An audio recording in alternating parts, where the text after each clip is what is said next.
রহিম আসসালামু আলাইকুম। Hello guys, আপনারা সবাই কেমন আছেন? সবাইকে জুম্মা মুবারক। আজকে পবিত্র শুক্রবার। শুক্রবার মানেই তো বাঙালির বুড়ি ভোজ, এটার বলার অপেক্ষা রাখে না। এখন আমি কি রান্না করতে আসলাম, আমি চিকেনটা ফ্রাই করে নিলাম, তারপরে বাকি রান্নাটা দেখাবো আপনাদের। তাই তো আমি রান্নাটা বসিয়ে দিলাম। এখানে আমি আদা বাটা, পেঁয়াজ বাটা, রসুন বাটা আর বাদাম বাটা, এটা আমি একটু তেলের সাথে একটু কষিয়ে নিব, তারপরে আমি বাকি উপকরণগুলো দিব। হয়ে গেছে, এগুলো দিয়ে নিলাম।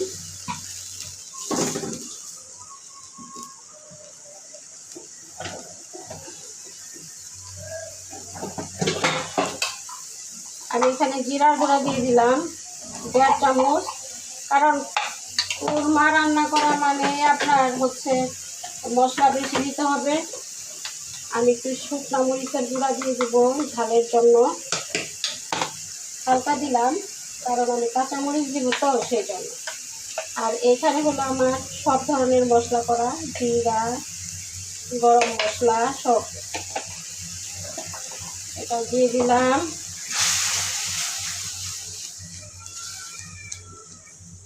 দেখেন কালারটা কত সুন্দর আসতেছে, আরও ভালো আসবে। এখানে আমি পরিমাণ মতো লবণ দিয়ে দিলাম, টেস্ট করে আবার দিব।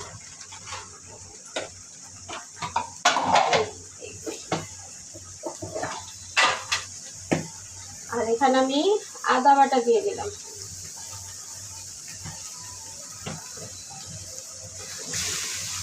এটা আমি কিছুক্ষণ কষাবো। এখানে আমি একটু দুধও দিয়ে দিব। আপনারা দেখেন এই যে আমি দুধটাকে করে রাখছি, অর্ধেকটা দিয়ে দিলাম আর অর্ধেকটা আমি পরে দিব। এটা আমি হাতে দই বানিয়ে নিছি ভিনেগার দিয়ে। তো এটা একটু কষানো হোক, তারপর আমি কষানো হয়ে গেছে। এখন আমি মাংস যে ফ্রাই করে রাখছি এটা দিয়ে দিব।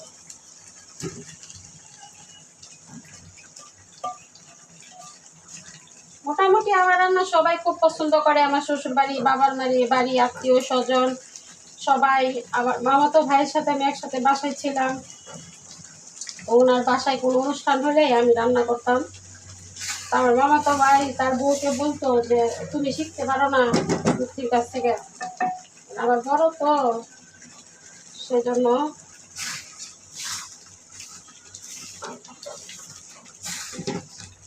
আসলে গ্রেভিটা যদি ঘন না হয় কোরমার মধ্যে, তাহলে কিন্তু কোরমা মজা লাগে না।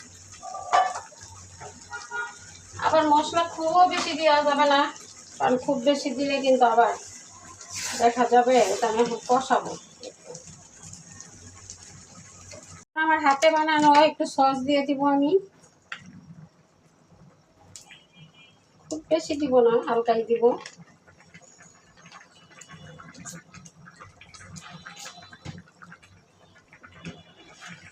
এখন মিক্স করে দিব। দেখেন কালারটা কত সুন্দর আসলো দেওয়ার পরে, সস দেওয়ার পরে।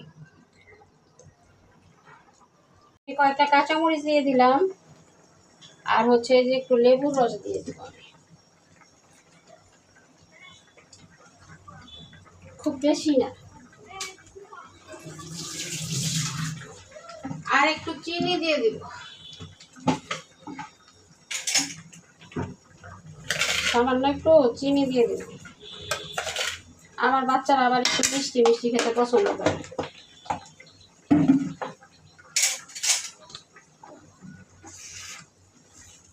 এখন প্রায় শেষের দিকে, আর একটু ঘন হবে। আবার গ্রেভি ছাড়া কিন্তু খাওয়া যায় না পোলাও।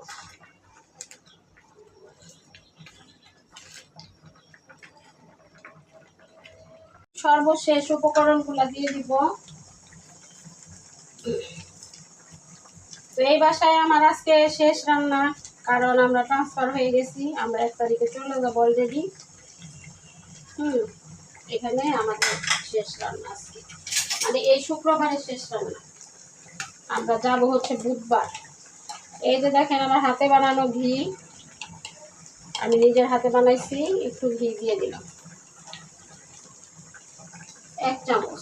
হাতের ঘি তো, এগুলা স্ট্রং ফ্লেভার, সেজন্য অল্প দিলাম। এই যে আপনারা দেখেন গ্রেভিটা কিন্তু অলরেডি ঘন হয়ে গেছে। আর এখানে কয়েকবার খাওয়া হবে, রাতে আবার জাল হবে, সেজন্য এটা রাখতে হবে। আর এই যে দেখেন আমি তেজপাতাটা উঠিয়ে নিয়েছি, আপনারা দেখতে পাচ্ছেন কিনা। এই যে তেজপাতাগুলো উঠিয়ে ফেলছি, কারণ এগুলোর কাজ শেষ, খাওয়ার সময় এগুলো ঝামেলা হয়। তো সবাই ভালো থাকবেন, সুস্থ থাকবেন। আমার রান্নাগুলো যদি ভালো লাগে আমাকে বেশি বেশি করে সাপোর্ট করে এগিয়ে নিয়ে যাবেন। সবাইকে আবারও শুভেচ্ছা জানিয়ে অন্য কোনো ভিডিওতে আবার দেখা হবে, কথা হবে। আল্লাহ হাফিজ।